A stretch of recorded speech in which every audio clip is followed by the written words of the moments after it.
today. It's an awesome time to be alive. Certainly to be at this awesome gathering. I want to thank Reverend Albert E. Love and the Voter Empowerment Collaborative for bringing us together again. Oops, I'm close earlier. They look hungry. Both of them look hungry. Lord help, Lord help. Thank you, Reverend. Now, I've been embarrassed by better people than you. Try to vote again. All right. All right. Again, thank you for being here today, and I think most of us have an agenda. We try to be true to our time commitment, and we've already had our opening prayer. We're going to do some very quick introductions. Go to work. Then we'll get down to the meat of why we are here. We were joking earlier. Some of us on the Concerned Black Clergy, we had our ministers meeting here last week. And I've kind of got to the point now, personally, all I got to hear is Morel's restaurant. I don't even care what the issues that we're meeting. If they go meet over here, I'm coming. And I ask what we're meeting about once I get here. Because this is an awesome place. The food is just awesome. The service is awesome. And we're supporting black folk. And, Truly. I love that. I'm Reverend Tim McDonald, pastor of the First Iconium Baptist Church, past president of Concerned Black Clergy Metro Atlanta. We want to have some very quick, brief introductions. I know it's Easter coming up, it's Holy Week, and you're going to be very tempted to try out your sermonette right here. But I would ask us to refrain and just give us your name, your church, your organization that you are representing today. Like this, Reverend Tim McDonald, pastor of the First Iconium Baptist Church. Lauren Hester, Public Relations Director, WGFS Marketing. Alice White Bussey, co-owner Buses Flores. I'm here representing the Concerned Black Clergy, chair of the Economic Development Committee. I'm Janice Ware, publisher of the Atlanta Voice newspaper and executive director of Sumac Community Development Corporation. Yeah, Ralph P.A., Seventh Adventist pastor, CBC president. Brad Hubbard, founder and president of America for Economic Equity and Equality. You want to go here? Go ahead. Diane Larche, president of National Council of Negro Women, Greater Atlanta, national membership chair.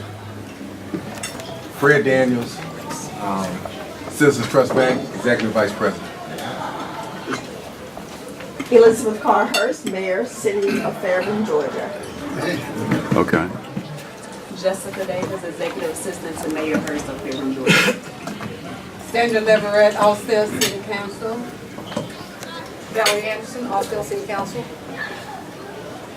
Albert E. Love, pastor of Oak Rock Baptist Church, president of the Voter Empowerment Collaborative. Steve. Okay, Stephen Muhammad Sponsor. Sean Ward, pastor of East Atlanta Church and the president of the African American Fellowship for the Georgia Baptist Convention. Harold Lockett, retired Episcopal priest here in the Diocese of Atlanta. Reverend Brown. Frank Brown, pastor, Mount Olive Missionary Baptist Church, immediate past president, Concerned Black Clergy, social and political chair, Metropolitan Atlanta Baptist Ministers Union. Thurman Tillman, pastor, First African Baptist Church, Savannah, Georgia, and working with the U.S. Census, and we have complete count for 2020. Come on, man. Johnny Johnson, pastor of Macedonian Baptist Church in Kirkwood, current president of the Metropolitan Atlanta Baptist Ministers Union. Reverend Bonner. Ron Bonner, pastor, Lutheran Church of the Atonement, president of ABLE, and chaplain for Concerned Black Clergy. Melvin Coleman, executive director for the Atlanta Black Chambers. For my text, I'd like to start off with Gerald Durley, pastor emeritus of Providence Baptist Church, former president of Concerned Black Clergy. Douglas Stiles, president of the New Era Missionary Baptist State Convention of Georgia, and pastor of Mount Calvary Baptist Church. Richard Cobble, the retired pastor of Omega Holiness Church and one of the past president of Concerned Black Clergy. Richard Wills, pastor of Friendship Baptist Church. NAACP? Richard Rose, President, Atlanta, NAACP. Erwin Turpo, Chairman of Overground Railroad. Good afternoon, Tamika West. I'm here on behalf of Advocacy for Action. I think that's everybody, and welcome. And y'all did real good. That's did real good. There's been a series of conference calls with faith leadership over the course of the last year. Reverend Love has asked that we would twice a year come face to face, and we invite other stakeholders, those particularly in media, those in business, particularly black business, to come and to share and to be a part of our gathering. As we look back on where we come from as a people and where we're trying to go, and that involves elected officials, it involves policies, it involves issues. We operate from the premise that there are only two types of people that set public policy. Those persons are elected or appointed, and that we are influencers. We who are the faith community, and we try to make sure that we are influencing along the lines of justice and truth and righteousness, and electing those persons who reflect those types of values. And so we have conference calls throughout the course of the year. A number of those who are actually down to bring remarks have been on the conference calls, but I don't see Bishop Carter or Bishop Jackson here at this stage. But we are absolutely in communication with them. Dr. Martin as well have been on the calls, and we want to certainly thank them for their leadership and for their involvement. You have the agenda pretty much, and we're going to hopefully have some time for some open discussion. We're going to have some greetings from those who are here. I see Dr. Stowers back there, and George is not here yet, nor Nancy, nor Carter, nor Martin. So, Dr. Stowers, from where you are, if you don't mind, if you can just bring us some words of greeting, we'd be most appreciative. Thank you, Dr. McDonald. Can you stand? He's video and he wants us to stand. The camera just broke. No. What a joy it is to be in your midst as we come together to discuss and also to make plans. Without a plan, there is no success. I want to thank this group for all that you do, and I want to give you some good news about New Era Missionary Baptist State Convention of Georgia. We own almost 100 acres of land in Griffin, Georgia. And I can truthfully stand here and say today that we own it. It's not, we just paid off the mortgage on it. And that's an accomplishment because it's one of the largest landowners in Spalding County. We need to make that a central point for people to come together on their own property, black-owned property, and we can make a difference. We don't have to ask anybody, can we have it? We just need to decide when we're going to have it, because we don't have to have permission from anybody else. We thank you. We look forward to what we will plan today, because voting is upon us. If we do not vote, it's not enough to register people to vote. We've got to get them to the polls to vote. Amen. That makes all the difference in the world. So thank you, Reverend McDonald. Thank you, Reverend Albert Love. Whenever Albert Love calls, you have to answer. Yes, sir. Yes, sir. We know. Thank you so much, Dr. Stowers. And the only thing they say the good Lord ain't making no more of is land. And what is happening now, you know, I always do a little, one of the Reverend Love asked me to do this, I guess, a little extemporaneous stuff. More and more black churches, black faith organizations, black people are getting into raising their own foods and planting and harvesting 100 acres and buying from each other. We know about the chemicals that go into a lot of our food. You have to be very careful. So whenever I hear of any black group buying large areas of land, I get excited because they think down the road, he who owns the land and he who feeds will control. Absolutely. Control everything. Yes, sir. And I think that's their plan. Their plan. More and more black farmers have been losing land. And more black people have been losing land. So, Dr. Stiles, we commend you in the new era and all others who are getting land, and we're going to figure out how we're going to make those lands productive for our people. Dr. Johnson, if you would be so kind, just say a word of greeting to us as the new president of the Atlanta Baptist Ministry. Amen. I bring you greetings on the behalf of the Metropolitan Atlanta Baptist Ministers Union, and we want you to know that we are here to support you in what you are doing, not only for our community, but for this state and what we need to accomplish about you. It's like you said, it's not enough just to get people out to vote. We have to get them to the poll. You know, if people don't, whether you vote or don't vote, you are still voting. whether they know it or not, and the people need to know that if you don't vote, you voted. You voted. And they need to be aware of that, and we need to encourage them. They need to vote. That's our right. You know, we done went through so much to have that privilege to vote, and for us to just squander it, I know. you know, it's just a shame. So we are here to support you in what you're doing, and whatever it is that we can help you do to further what you are doing, just call on us. We'll be happy to help. Amen. Thank you, Dr. Johnson. We got some good folk over there working with you. You got 3 presidents I know, past president of Concerned Black Clergy, Dr. Carver, Reverend Brown, and Dr. Elligan. They're over there, they keep me informed. Dr. Stiles? Yeah, Dr. Stiles, they keep us informed and they bring word back to us. So thank you so much for your leadership. Brother Thurman, get ready. This is my homeboy. His father, Reverend E.C. Tillman, licensed and ordained me into the gospel ministry. He was my father in the ministry. So Thurman and I go way back. Some things we can talk about publicly and some things we cannot talk about publicly.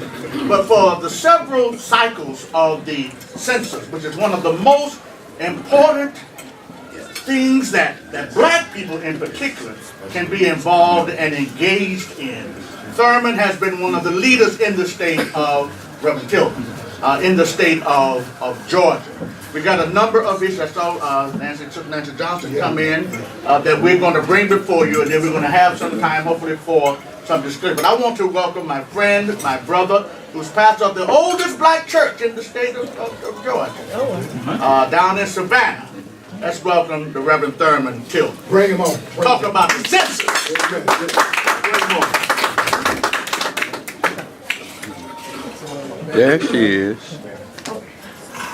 Thank you so much, appreciate that. As we know, every 10 years a census is taken. The next census will be taken in 2020.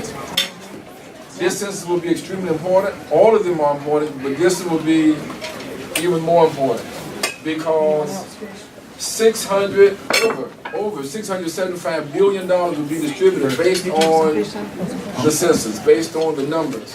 And then, of course, we know that the lines are drawn and redrawn every 10 years based upon the census. So instead of me just talking about the importance of it and trying to get you to understand it's important and you want to do it, because I believe all of you recognize how important the census is, let's talk about the strategies that we want to use to make sure that everybody gets counted.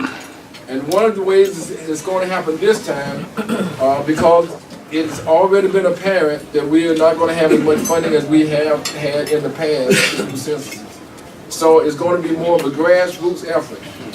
And what I mean by that is we're looking at complete count committees and trusted voices to talk to the people about responding to the census.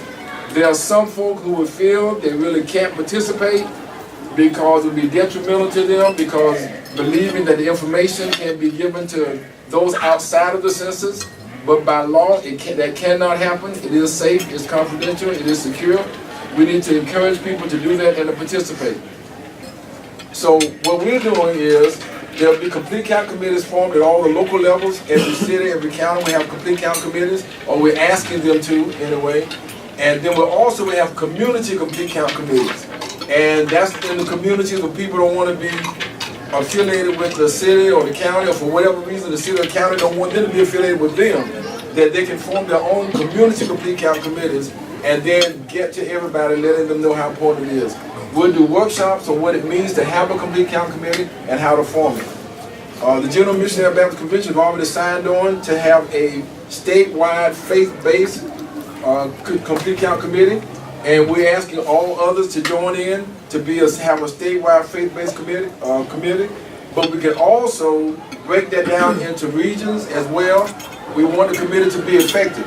So you tell me how to make that effective. We have the workshops, will help us all with how to do that. But the major part is getting people who are trusted by other people to tell them it is okay, it's safe, it's confidential, and how important it is to participate with the census. And what I would ask you all to do, because I know how this can go, is hold your questions. We got about 4 of them, 3 presentations. And we'll address all of the 4 areas when we get to that point. Otherwise, we won't get there. I know us. So we're going to try to, let's have the 4 presentations. Please write your question down, and we will definitely have time for you to ask your question. But we're going to go through the presentations first. And I know I was just about to call on Reverend Love. And Nancy, I know you're eating just like I was. I want you to bring us a quick kind of economic update, Urban League, and what's going on there, and the Mayor's Committee. Okay. Well, just quickly. And I'm calling Alice first. So Alice, you get ready, and then Nancy, then Reverend Love, in that order. I don't know how we can talk about black economics without Alice Bussell.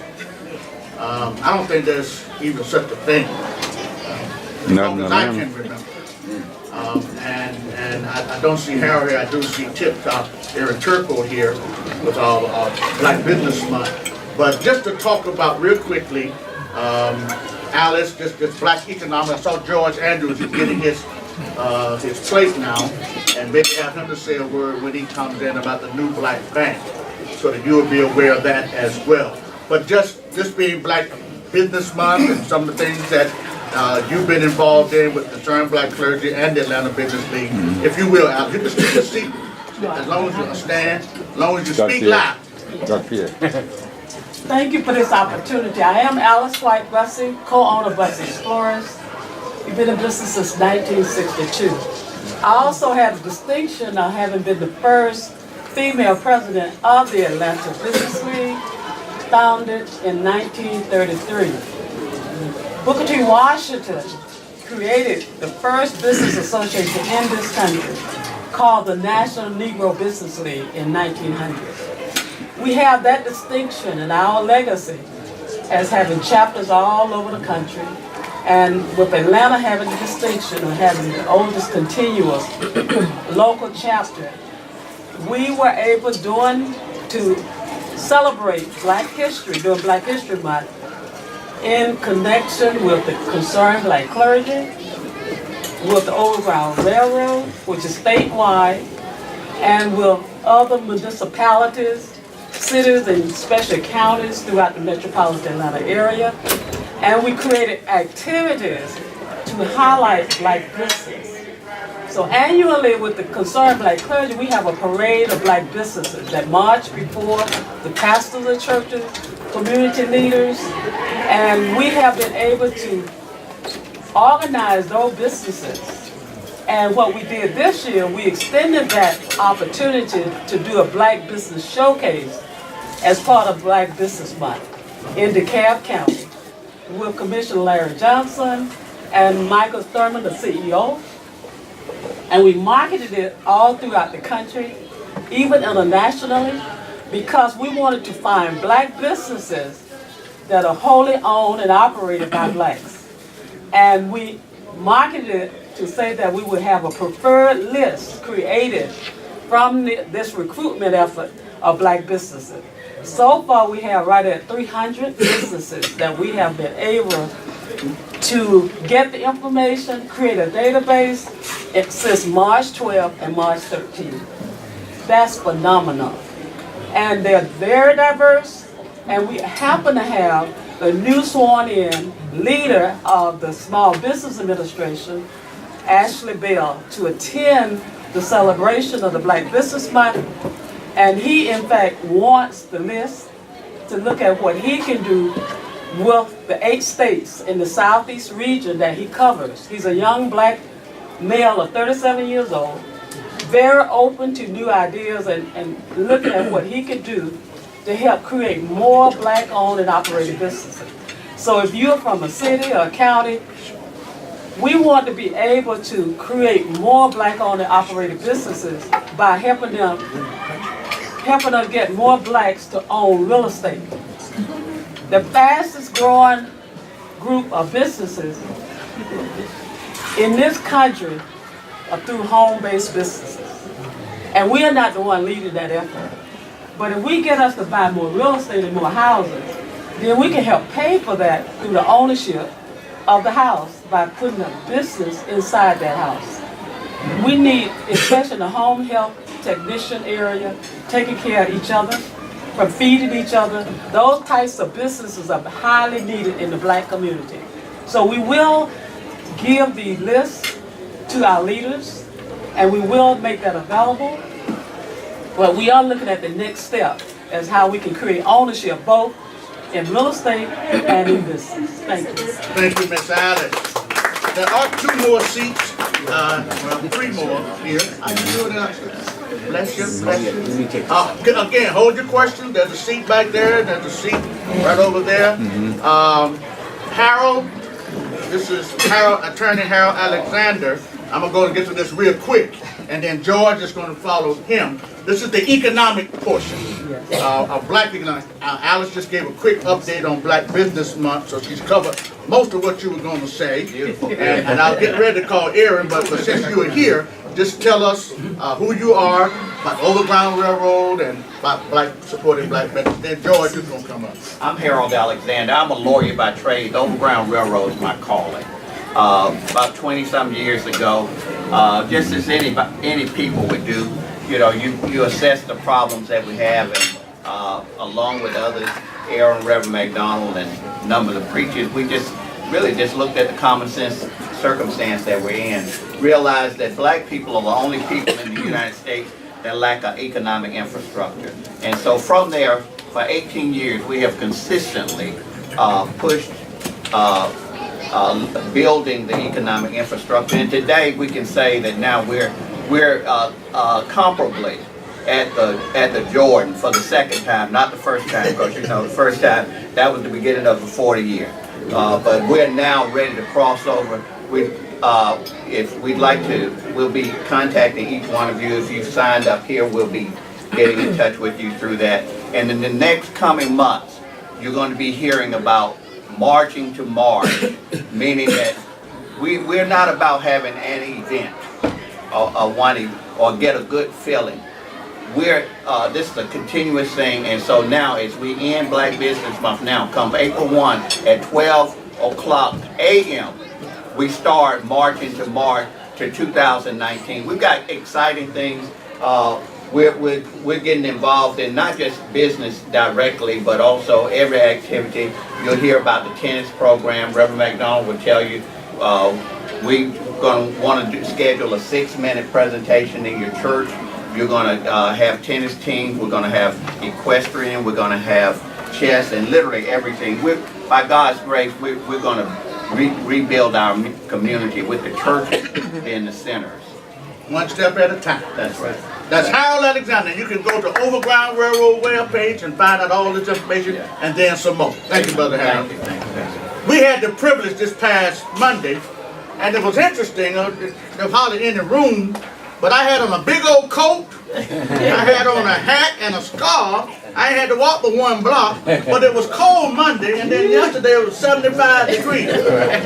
George caused that to happen, all right? George Andrews, the immediate founder of Capital City Bank, and now we have another venture we want everybody in this room to know about. So George, tell us what you're up to. Well, first of all, I got to acknowledge my friend here. This man has been out there fighting for economic parity his whole life. You ain't got no money. Freedom don't mean nothing. All the great things you're talking about, Citizen Trust and Unity National can't do it without your support. See, the problem in our community is not that we don't have capital. The problem is that the capital is so spread out and being used to support other initiatives in other communities. That's right. Yeah. I guarantee if you take your money and you put it into the black banks, then sit back and keep us accountable to making that money grow, watch this community take off. Watch this community go forward. Because everything you're talking about here today, it doesn't mean a hill of beans if you don't have capital. Amen. Yes, sir. Black folks have a buying power somewhere in the neighborhood of $1.1 trillion. Exactly. But when you ride around the communities, look who's selling you gas. Indians. Look at the hotels you stay in. Pakistanians. Mr. Patel. So we got to cut out this foolishness and get on with it. And I can't think of no other organization better than the church. Amen. To make this a reality. So come out and support us. I don't want you to take your money out of Citizen Trust. I want you to take your money out of Sun Trust. We have to work together on this initiative. So let's do it together. And I promise you, now you know I'm a man of my word. If I say I'm going to put the money back in the community, I'm going to put it back in the community. I ain't interested in lending money to folks up there on the north side of town or folks over here on the south side of town. I'm looking to lend money to folks right here. Yes, sir. Okay? We got a record of doing that. That's right. Right up here on the corner. Right up here on the corner of MLK and P Street. MLK. Where social commitment meets capital. Okay? Social commitment meets capital. Unity National Bank. Yeah, Unity National Bank, Brother George. And I'll hang around for questions. And I know he's busy with that chicken and fish. Yeah. Go ahead, George. But I'll be here We're going to do questions. I'm going to have to bring my bishop up in a few minutes. But this is the economic kind of thing because I'm a firm believer. I don't care how free you are. If you ain't got no money, you ain't got much freedom. I mean, and then the black church doesn't understand that. I mean, we're kind of missing the mark. I was asked by a member the other day, Bishop Jackson, well, how did Jesus know and told the parable about the widow's mite? I mean, how did Jesus know that? I said, because he was watching. That's right. It ain't gonna take no rocket scientist, and every preacher better watch too. I mean, ain't nothing wrong with watching, y'all.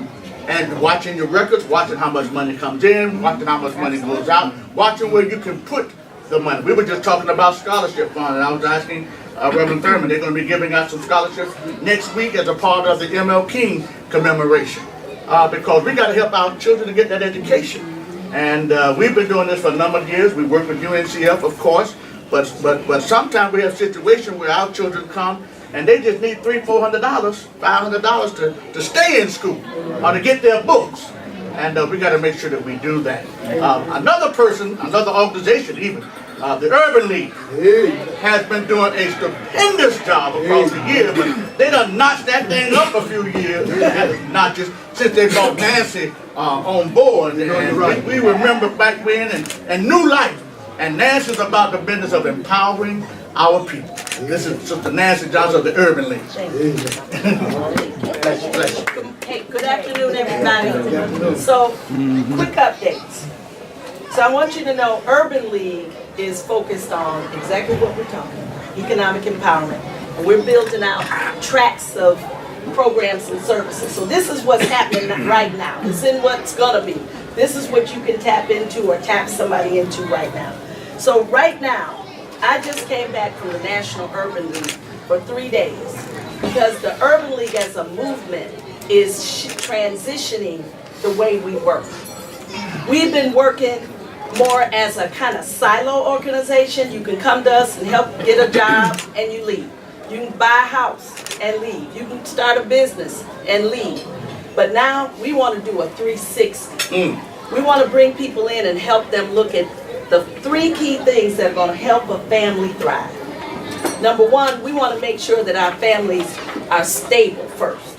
Because a lot of the people we work with aren't stable.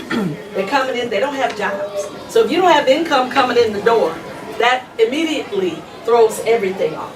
So the first thing we're going to do is help people get stable. Make sure they are plugging into all the resources currently available to address their urgent needs. Housing, food, transportation, childcare. Those are the basics. From there, we move people into employment or entrepreneurship. That's the 2 ways we make money, right? That's right. So we have 2 pathways. We're moving people into jobs. We want people to make a livable wage. Do you all know what the minimum wage in Georgia is? Who knows what it is? It's $5.15. That's $5. That's $5. That's one of the lowest in the country. But what's the livable wage? That's the more important number. And of course, what do you think? 17, 15. 1626. Okay, who said that? I did. You did, because you know. Because he didn't hurt me. Okay, but here's the thing. How much? 26. Atlanta Regional Commission says single parent with 2 kids to live in a safe, secure housing with 3 bedrooms, access to transportation, food, all your basic needs, and have a little left over per hour. A single parent needs $26.71 an hour. That's basically $54,000 a year. And do the math on that. That's real. Yes, it is. That's real. Paying your taxes, paying for health care, paying for child care, that's real. So Urban League has stepped back and said, let's look at the average wage that we're placing people. And the average is around $13.50. And you know that was a wake-up call. Ain't nothing empowering about $13.50 as an end goal. If you have 0 and I can get you to $13.50 for stability, that's good. But that is not the end game. We want our people to thrive. So everything now is about career pathway employment. Where's the money? And the high demand sectors in this region, what do you think they are? Quick. Technology, huge. The good news, healthcare. Yeah, health, right. Transportation, logistics, construction's back again. We can produce welders in less than 2 years. Carpenters, HVAC plumbers, electricians, CDL drivers. There's a shortage of drivers. They come out making $23, $27. So we're being more strategic about what we do. And we want long-term engagement with our people. And we're going to help them combine education and work like we used to do, so we can continue to advance up that ladder. So that's really critical. The other thing on the entrepreneurship side, we have 2 tracks that we're delivering for anybody that wants them. A startup track that's 10 weeks is free. Once a week, 3 hours a night, we help people build a business plan, do your research, make sure you can start well thought out, right? It's tough, it's a risk. So we want to make sure people understand. The other track is called the strategic growth. We need our companies to grow. So we want to help you access contracts, capital, capacity. So that's our entrepreneurship program. Young people, we focus on high school youth. We're at Mays and Washington High. It's called Project Ready. We help young people graduate from high school on time, ready with a career, already researched, ready to go, and knowing where they're going to go after high school. And that could be an apprenticeship program. It could be Atlanta Tech. It could be a 4-year college. But whatever fits them and their skills and talents and dreams, we help people do that. And then really the most important group is the out-of-school youth. 16 to 24-year-olds who have either graduated from high school but didn't go on to something else, and they're struggling to make ends meet. And more importantly, the ones who dropped out of high school, and let's just keep it real, Things are better in our school systems, but still, 32% of our kids are still dropping out of high school. And what does that do? It builds a pipeline to prison. So we know that in this state, 60% of the males in the prison look like us, and we're only 30% of the population. We got to stop that pipeline, and the education is really the way. So those are our primary things that we got going, and the last thing is home ownership. Every single month, Urban League runs a free homebuyer education workshop for anybody who wants to come. So I want to encourage you, your children, you, your family members, church members, colleagues, whoever.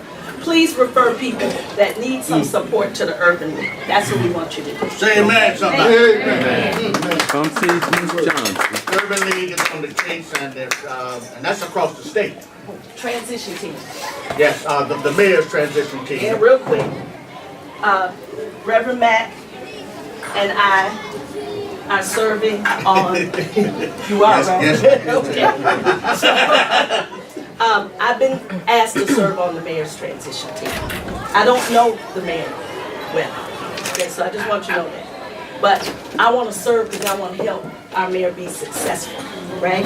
So she asked that I chair the Jobs and Opportunity Subcommittee on Policy.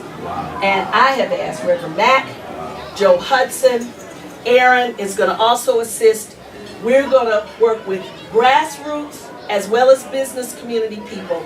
We have our first meeting this Friday, and we're going to be meeting periodically. And what our job is to make recommendations to the mayor on policy and practices that will move this city forward and make it more inclusive than it has been in the past. We want to ensure that the people who haven't had the opportunities get them. So any ideas you have, funnel them to us, and we promise we'll take them. All right, and we're going to advocate that they get implemented. All right, thank you so much. Bless you, sister. Thank you. At this point, brothers and sisters, I need to ask your permission. And Reverend Love and I, we do this all the time. I want to ask your permission for an extension of 15 more minutes. We're scheduled to conclude at 1:30. I'm asking your permission that we will go to 1:45. And I believe that by that time we'll be able to have our question and answer. I want to give us time to ask some questions as well. I only got two more presenters, Reverend Love and the Bishop, Bishop Jackson, to say a word to us. And then we're going to kind of open it up for questions and discussion. The topics being the census, economic development, and legislative agenda. Those three areas. So can I have your permission about time? I move that we, 15 more minutes. Thank you so much, Vice President. Anybody opposed? 1:45, we'll be trying to make our way up out of here. Reverend Love, if you'll come.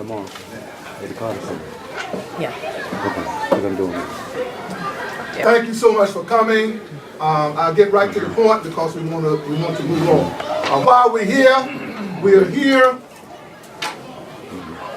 to try to figure this thing out. That's the reason we're here. We're here trying to figure it out. And that we're here, Isaiah 1:22 said, "Come, let us reason together." And frequently we reason in our own denomination, church, and whatnot, but seldom do we reason together. So this is the reason that we're here today.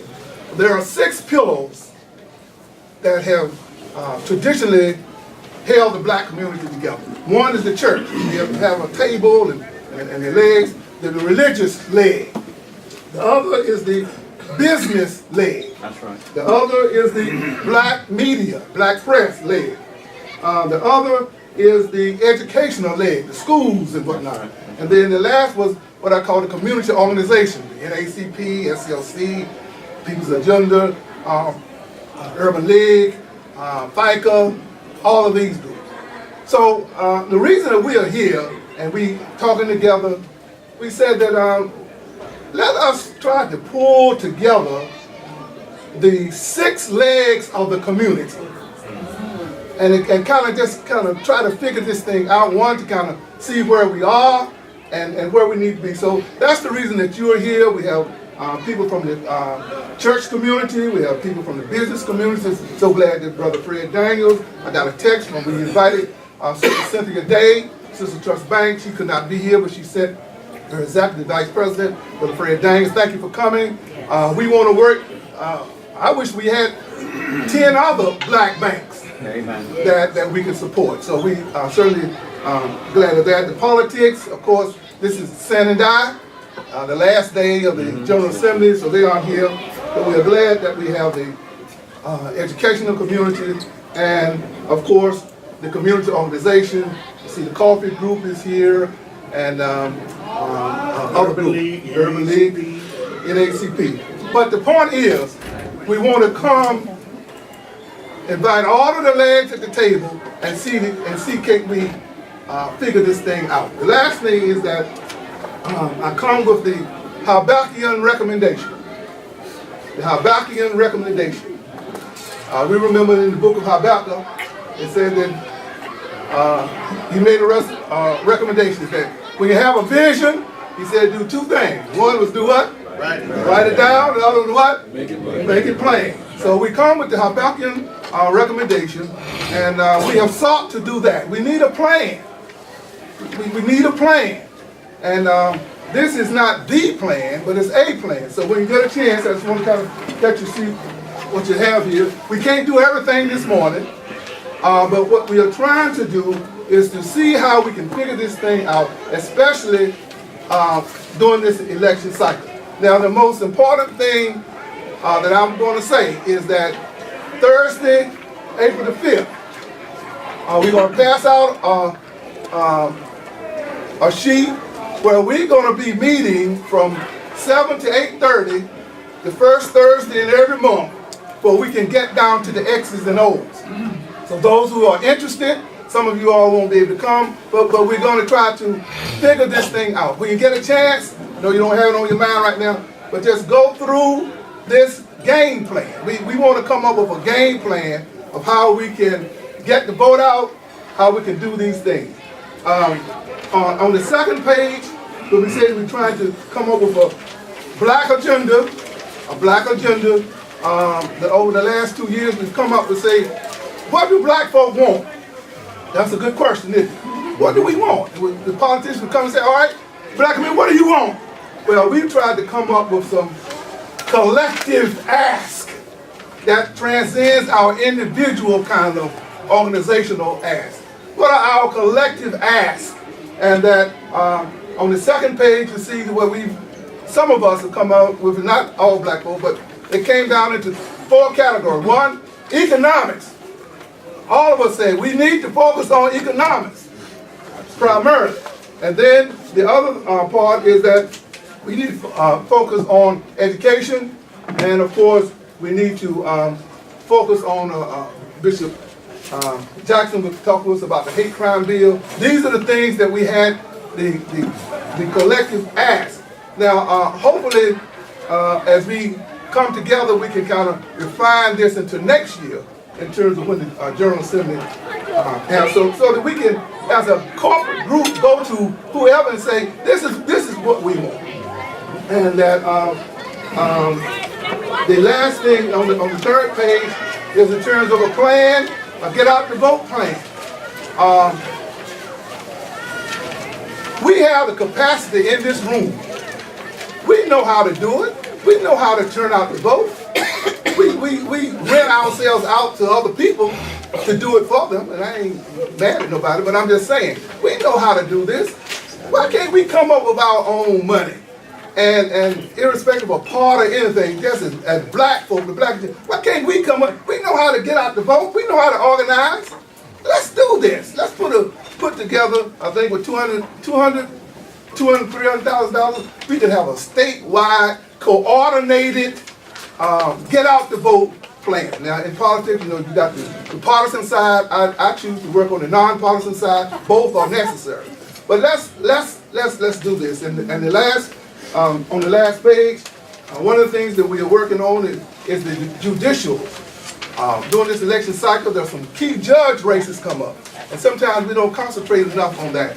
And we have a series of judges, political forums. The first one will be on April the 3rd at Liberty International. I'm rushing, but go through this and let's tweak it. I mean, it's nothing in stone, but at least it's something for us to react to. At least it's a tentative game plan. But on Thursday from 6:30 to from 7 to 8:30 at the community room at West End Mall, we're going to get down to some brass tacks. If you're interested, you can come or you can send a representative, and we want to come back. Now, the very last thing is that we have agreed that every preacher can say that 3 times.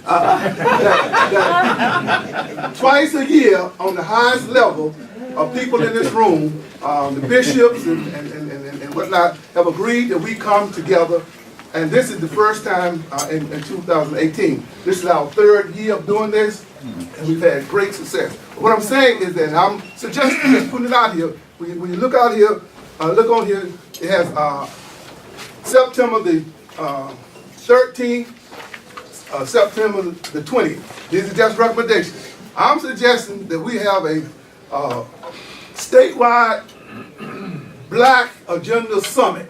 That will be in September. It'll be after the elections, after the primaries, where we can kind of see where we are going into the November elections. And I'm suggesting that we can do this. We got some people who have the expertise. Let's come together at least for 5 or 6 hours for a Black Economic Summit, where we try to figure these things out and implement a game plan. Our people are looking to us. They are looking to us for leadership, and that I believe that we can do this. And thank you so much for coming. I'm humbled at your attendance and responding. So I'm fired up. Let's do it. Reverend Albert E. Love. Somebody said that Reverend Albert E. Love called. You just kind of because ain't nothing selfish about it. It's always about our people. We do have, as I mentioned earlier, conference calls. Sometimes we've had 20 people more on those conference calls. But helping to provide Dr. Stowers and Dr. Martin, New Era, General Missionary Baptist, AMEs, CMEs, COGIC. We're all on that, community leaders, economic leaders, we're all on that call, trying to figure out how we can help our people. I'm kind of Baptist born, Baptist bred. I'm probably going to be Baptist when I'm dead. Amen. That's the way we said it. But I almost became an AME. Lord, it's almost like King Agrippa. Now almost persuaded me. Bishop Reginald Jackson he ain't new no more. Amen. He came in here working in the state of Georgia. And he's been very involved through the whole process. I want to give him an opportunity to say whatever the Lord lays upon his heart. So let's welcome Bishop Reginald Jackson. Bring him on. Bishop. Bring him on. Good afternoon. Good afternoon. 3 things in 5 minutes. The legislative session does end today, and there's several things. I've been in Georgia less than a year and a half, and I discovered it is radically different from the way it was in New Jersey. The vestiges of 40, 50 years ago still exist. Amen. It was our hope to be able to pass a hate crimes legislation. Georgia is one of only 5 states in the nation without a hate crimes law. We managed to do well in the House of Representatives, but to my surprise, the staunchest opposition to hate crimes legislation came from the Southern Baptist Convention. Southern Baptist Convention vehemently opposed the bill, and when it got out of the House, they got together with some of the Republican senators. And what they came up with, they wanted the Black Caucus to amend their bill to get support to say that abortion would be considered a hate crime. And so I told the Black Caucus we absolutely should not do that, and so we'll bring the bill back next year. But if you give up and compromise on that, then you have no principles to stand on. Second thing, which I think is critically important, and it's done solely for racial reasons. They've tried to add a whole bunch of others. Bottom line is race, and that is they've tried to create a new city Right now we have Stockbridge, Georgia, which is predominantly black. They want to change and create a new city. I think it's called Eagles Landing. That's correct. They did it. It would still be predominantly black, but it would be almost 50-50. And their venture is that when it comes to elections, that the blacks in the new city will not turn out in large enough numbers to stop the others from winning. I suspect Governor Deal will sign that bill today, which means it will then go to the citizens of Stockbridge for a referendum. And I think even though none of us, I don't believe, live in Stockbridge, I think all of us have a vested interest in seeing how that turns out. And so since blacks make up the majority population in Stockbridge, we need to do all we can to see that the blacks exercise their power and vote it down. And so I hope that we will do whatever we can to help them in that. And final thing is, which I'm waiting to see happen today, they want to shorten the early voting period. And again, this is to lessen the impact of the black vote. In other words, Sunday will no longer be a day when you load all the folk up in the van after church and take them to vote. That's a way of trying to lessen the power and the impact of the black vote. And so these are some challenging and interesting times. And so we will stay attentive and see what we can do. And I'm through in less than 5 minutes. Now, sit down, Brad. Hold on. We already had some questions. Now, I said after the bishop, we're going to go into questions. And I know Reverend Cobble was one of the first ones. And the question and answer session, I'm leaving, okay? Okay. You started the question and answer? Yeah, we're finished, but Reverend Cobble was first. No, he wants to leave. He's trying to leave. I'm on the bathroom. We are now in the question and answer period. And the three areas, real quickly, are the census, the economic, and the legislative. And if you have questions in those areas. Census. Please, if you raise your hand up, I can give you a quick number. And that's 1, 2, 3, 4. Quick questions. Questions. I know it's Easter again. I know you want me to ask a question, but the fact of this dealing with census, very important. I want Brother Tillman to explain what is happening, where they're adding the fear tactic, whereas on the upcoming census, they want to put individuals to identify their citizenship, which would diminish the funding and the representation that's in Congress. Okay, let me answer that for him, because that's already come up. He is not at liberty because he's working with them. We can discuss it. We can discuss it, but he is not at liberty because he's working for the Census Bureau. But what Reverend Cobble is saying, and I asked Reverend Love about this yesterday, because I was going to bring it up. That's how I know about it. Is that one of the questions that has not been used since 1950 is your citizenship. And we know the rationale behind that, okay? And it is never in our best interest, nor in the interest of our colleagues to do that. So we got to figure out, and I was going to kind of ask him outside the meeting, not a part of this meeting, what is the best approach? Because we don't know that yet, Reverend Collins. We don't know. We want people to fill out the census, but we don't want people to get hurt in the process of filling out the census. But that is definitely, right now, under this administration, one of the questions that they want on there, hadn't been on there in about 60 years.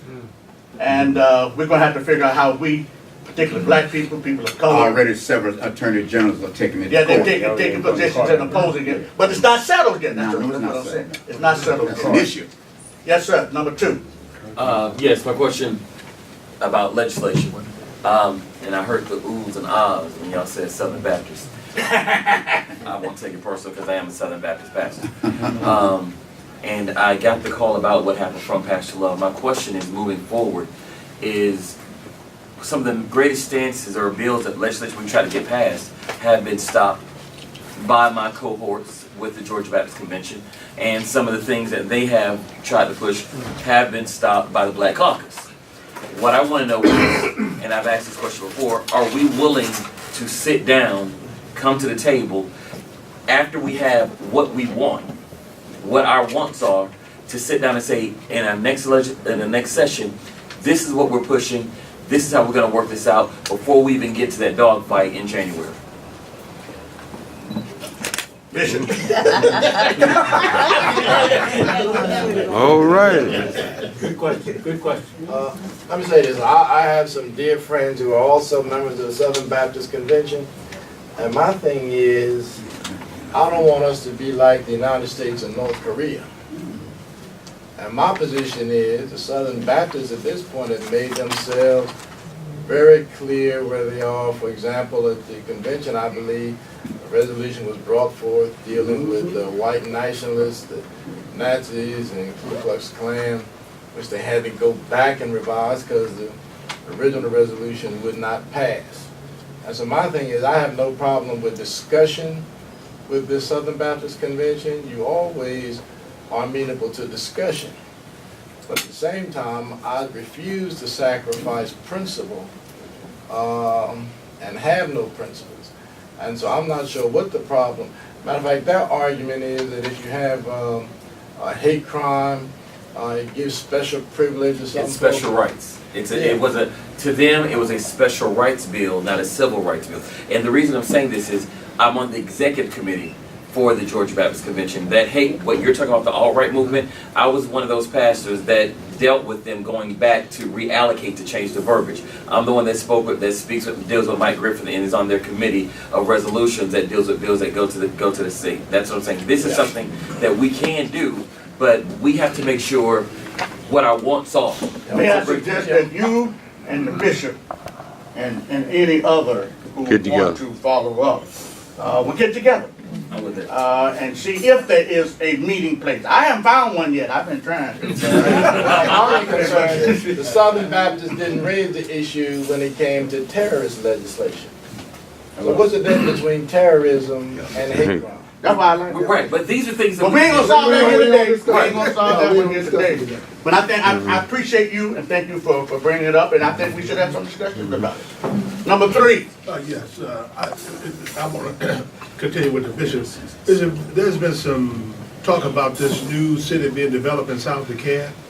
Has that been on the radar of the legislature? The city of Greenhaven. That's another discussion too. We've discussed this. Yes, that is different. Have any of you been approached by the new city of Greenhaven? And that's it ain't quite like Stonecrest, and it ain't quite like South Fulton. But it will be predominantly black. And we should find out about it. We've had to present that concerned black clergy. They've been over there.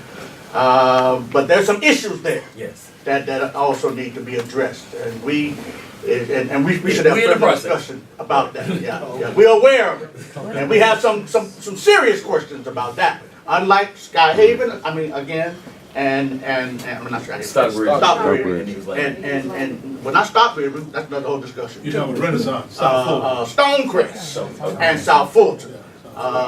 This city is different, so we gotta have more discussion. Number 4. Mine is more of a statement more than a question. So I am Janice Ware, and I publish the Atlanta Voice newspaper, and the paper has been publishing now for 53 years in June. And the fact is, I've learned more in this discussion today than I really thought that I would, but I'm happy to be here, so thank you, Reverend Love, for actually insisting that I show up. But I know that the black church and the black newspapers have been together for years. Yes. And I think we've gotten to a point that we're not respecting each other, so we're not working together.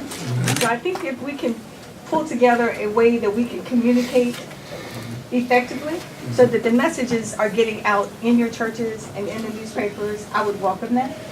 And I think we need to not do it just in the city of Atlanta, but the entire United States, because we're losing so many people and we're losing our voice. And if we don't have a voice, and that's what our motto is, that people without a voice cannot be heard. We need to be heard, and we need your voices, and we need that information because we cannot be everywhere. So we cannot cover the information you're covering at the state. But that information is so powerful that we need to make certain that we're exposing that to our readers. So that's a powerful with that, statement. yes, I thank you. And we will be reaching out because some people we have distribution in their churches, others we don't. But in the past, every church that was in the city almost got our papers. And then, but if the ministers in the pulpit are not saying pick the paper up and read it, then it's not going to be read. But if you don't know what's going on and people looking at reality TV, and that's not where we need to be, we've got to change some things. And that census issue is really very strong. The housing issue is very strong. And one of the other hats I do wear is development of housing. I don't know what you're going to do with your 100 acres of land, but housing development is what we do. We've done over 1,400 housing units in Mechanicsville in the city, and they're basically all affordable. So the fact is, we can do great things if we work together, and I'd just like to be a part of that. Thank you so much. I guess Number it's 5. Will the census, And it is about 20. Go ahead. will the census be paperless? Yes, this census will be electronic. They're going Oh, I didn't know online. that. Yeah, they're going online with the census this time. They did a test in South Georgia area and South Carolina. Because it will, on paper, save $5 billion to do it online. Yeah, it will be online. The difference between last census and this census, it will be online, but you also can call in and do the actual census form on the phone. Because last time you could call in for questions, you couldn't call in to do the actual census. And then those who do not want to fill it out online, they can still request the paper. But it's actually going to be an online census that you go online and you can fill it out on your phone, on any electronic thing you have. Now, I can tell you when they first did the test, personally, I thought that it would be a disadvantage to seniors particularly, that they would not have access and all of that. The test actually proved, part of this, but actually proved it wasn't a problem for the seniors because the seniors realized it was important. And they told somebody, help me do this, and they got it done. The problem was the millennials. They can have access to it, but could care less about it. So we have to find a way That's an to. excellent question. I did not know that. That it will only primarily be electronic and it can only be paper upon request. Right, some paper will go to the house or whatever else. And the groups may have to request it for certain areas. But for the most part, it's all going to be electronic. All right, now. That's a good question. Thank you for that information. That's okay. March. It'll come out March 2020 is when you actually, it's going to be out. March 2020 is when your actual process began. And you all know the implications of the census for all monies. For all monies allocations, as well as the drawing of congressional districts, the drawing of the line, which we call gerrymandering. Supreme Court is looking at several cases even now. So it is important for us to get as many of our people, all of our people counted. But there are barriers that they are putting in place, and there are questions that they're putting in place that just clearly are going to cause some reservations on the part of our people, Hispanic people, undocumented people, and others. One of the things to that is the American Community Survey is going out to everybody every day. And I need to make that clarification because for the 2000 census, we had a long form and a short form. Every 6th house got the long form. And a lot of people complain about, why am I getting all this? Y'all trying to punish me, et cetera, et cetera, et cetera. Till 2010, they did away with the long form as far as doing the decennial. The long form still goes out, and American Community Survey still goes out all over the nation just about every day. So if you get the long form, please fill it out. People say things like, well, they ask me how many bathrooms in my house. They don't need to know that. Yeah, answer how many bathrooms in your house, because if they can't tell their bathrooms in their community and they start doing the infrastructure and the lines are not large enough for the sewer to go through it, you're going to have a problem in your house based on the fact they didn't know those houses had so many bathrooms. So it's just as simple as that. Every question, even on the long form, is tied to funding. And money comes through based on that, either funding or for everything, funding for education, for jobs, for everything. So we got to figure out how we're going to do this census and do it. And please take my cards, send me your information. You send me your information, I'll respond back to you and all your organizations. We have workshops and everything else. I'm in Savannah, but we got folk in Atlanta, and we'll make sure we cover all of this. So use that. Let me know now because we have time. Last census this time, I was working South Georgia from Macon, Augusta, Columbus South, and I had about 8 other partnership specialists working with me and some partnership assistants. Last census, this census, cut the money off. I have the state of Georgia. All right. So in June, we will start hiring some more folk. And that's why you be in touch with me, so we'll let you know when the hiring starts, and you're still gonna hire a bunch of people. So still stay in touch with me so we can do that. We're looking forward to that faith-based complete count committee statewide, and Bishop Jackson already said he's gonna help us with that, along with Dr. Martin and already Sowers. We've already talked about those groups, but we want to get everybody involved. Want to get everybody involved. Now, brothers and sisters, it is 1:44, and we said we're gonna be at 1:45, and I need to adjourn this meeting. Dr. Durley. I have, to Sister Ware, on the paper, do you have a faith advocate working with the paper that to make that connection and establish that connection? A person. You know what? I'm gonna put myself in that position because it needs to happen. And the fact is, if I'm more passionate about it than anybody else is, then I need to take it on. So I'm gonna be your woman. I'm glad you were here today. Thank you. We go way back with the Atlanta Voice. Her dad, Lord Oh yeah, he covered everything concerning black clergy. Everything. And so I want to thank you. I want to state up front that we are a nonpartisan group. But We are nonpartisan. Reverend Love mentioned the judges. Yes. And that's important. Y'all. We got to make sure that we vote. But there are other offices on the ballots that we certainly need to be aware of. I'm going to call your name. I'm going to adjourn this meeting, and then I'll make another statement. Georgia Power has been coming. Most of you, many of you in this room, go to the Georgia Power luncheon every year. And we talk about Georgia Power and the work that they do. And some of us, myself, have expressed some concerns about Georgia Power, Plant Vogel. That's an issue. You got to be nonpartisan about an issue. And I hope that we will continue to maintain our concern there. But the Public Service Commission oversees a lot of that. What I want to do, we're going to adjourn our meeting. This is a nonpartisan meeting. But we want to just, as we focus on the judges, we want to make sure that we look at environmental issues, that we look at the education issues, that we look at the public service issues, and that we govern ourselves accordingly. I want to thank Reverend Love for calling us together again today. We'll be having some follow-up conference calls. He mentioned the summit possibility in September. We're going to look forward to making that happen. We'll pick a date. We'll try to communicate that with you. Saturday is today. We are concerned about Stockbridge and how that's going to pan out. Their RC's law also will be on the state referendum, these constitutional amendments. So we want to make sure that we are aware and that we instruct our people accordingly. Before we have the benediction, we have the final word by Reverend Love. Just want to say thank you for coming. And Thursday, every first Thursday, from 7 o'clock p.m. to 8:30 at the West End Mall Community Room. This is where we get down to the X and O's. And did everybody sign in? Did everybody sign in list? If you didn't sign the sign-in list. This is how we stay in communication with each other. Right. And we also, if you're interested in having a representative, because we're going to work out all the details of everything we've said. Dr. Wembley has done a book on the history of concerned black clergy. And in his dedication page, it's dedicated to Miss Alice Bussey because of all of her long-standing work. This is the history of concerned black clergy. It's an excellent book. And if you'd like to purchase one, see Dr. Wembley for $10. We're going to adjourn this meeting. Shall we stand, if we will?